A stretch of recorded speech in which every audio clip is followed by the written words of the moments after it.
Okay, Assalamualaikum and good morning. This is the post-lab video as promised. Right. So now let's have a look at the observations as what you have determined last week.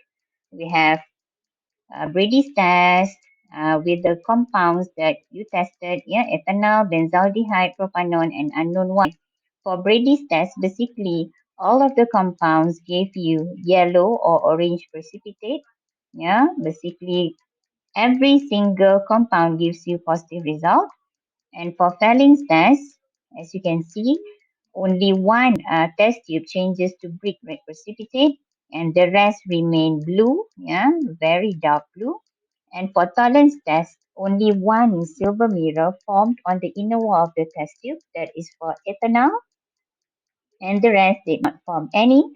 And for Schiff's test, only ethanol and benzaldehyde gives you pinkish purple solution, and benzaldehyde needs you to put extra effort. Yeah, after shaking a few minutes, then only you get the pinkish purple solution, and the rest didn't give you that pinkish purple coloration, but maybe something pinkish or just purple. All right, and iodoform test gives you light yellow precipitate for ethanol, no precipitate for benzaldehyde, but for propanol and unknown Y, yes, yeah, you did get light yellow precipitate. And in this table, the only result that is different from the theoretical result is uh, benzaldehyde. Yeah, for this one, basically you should get silver mirror. But because the benzaldehyde that we used last week was in the form of emulsion, maybe we need to shake more, yeah, to shake more so that it mixes with the reagent, right? Okay, let's have a look at the discussion. Okay, we have Brady's test. Okay, this test is used to detect for the presence of carbonyl group in organic compound, and the reagent used is 2,4-dinitrophenylhydrazine or 2,4-DNPH in short. Yeah. Okay, I'm going to use one only, yeah, as a sample, and you have to repeat for benzaldehyde and propanol yourself. Now, what happened here is, of course, first you need to know the structure of 2,4-dinitrophenylhydrazine, and your carbonyl compound will um, get rid of. Okay, the type of reaction for Brady's test is condensation. Yeah, condensation in which hydrogen and oxygen will be eliminated, and wherever the elements are removed or eliminated, and that is where they will combine. Yeah, so you get rid of the C double bond O, no O, and then instead the double bond will bind to nitrogen and the rest of the structure remain. So this is the H2O eliminated. Alright, so you need to repeat for benzaldehyde and propanol. Okay, next is we have Felling's test. Felling's test differentiates aliphatic aldehyde from aromatic aldehyde and ketone, and the reagent used is copper 2 plus complex in basic medium, and most of the time it is NaOH. Yeah, KOH is also fine, no problem.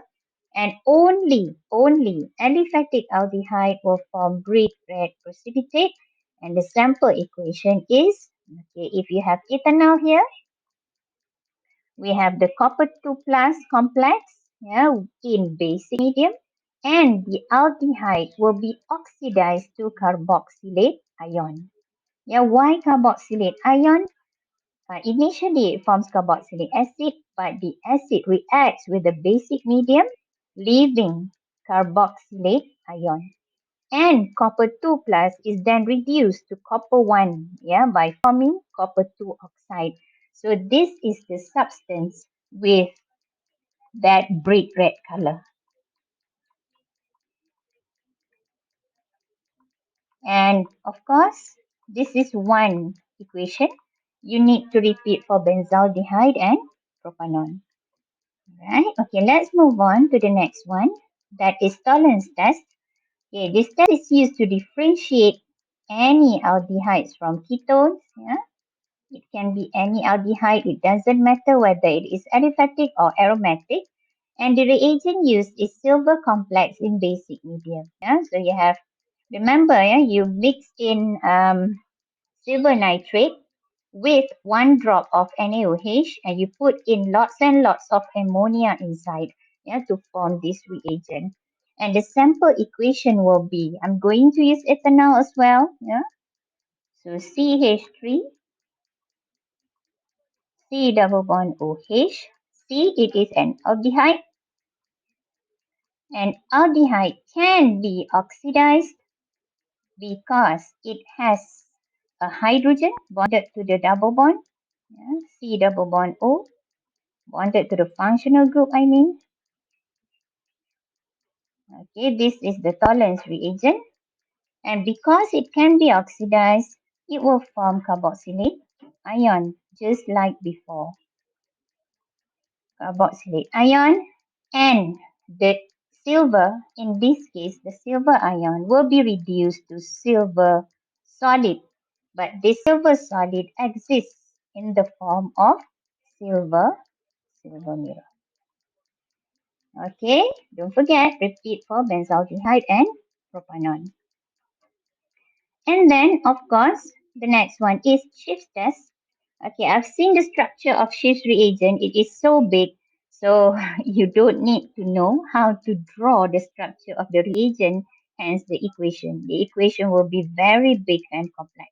So what you need to know for Schiff's test is only the observation. Yeah, if it gives you pinkish purple coloration, then that is positive result, which means the compound is an aldehyde. Yeah, it is used to differentiate aldehydes from ketone. And the last one is Iopum test. Okay, what is the use of iodoform test? I think this is not the first time we see this. We have seen this test once in hydroxy compound and the second time in carbonyl compound. It is used to detect for the presence of methyl carbonyl and methyl carbonyl group in organic compound. And the reagent used is iodine, also in basic medium.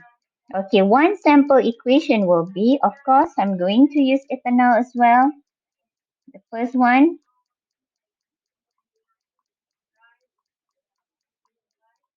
right? And we have iodine in maybe OH minus in NaOH, right?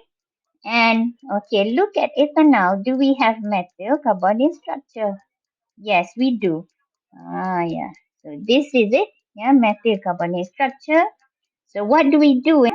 Now we take the CH3, the methyl of the methyl carbonyl structure, which will form CHI3, in which we call this iodoform. Yeah, the light yellow precipitate, yeah, is iodoform triiodomethane, and the rest, the remaining, will form carboxylate ion.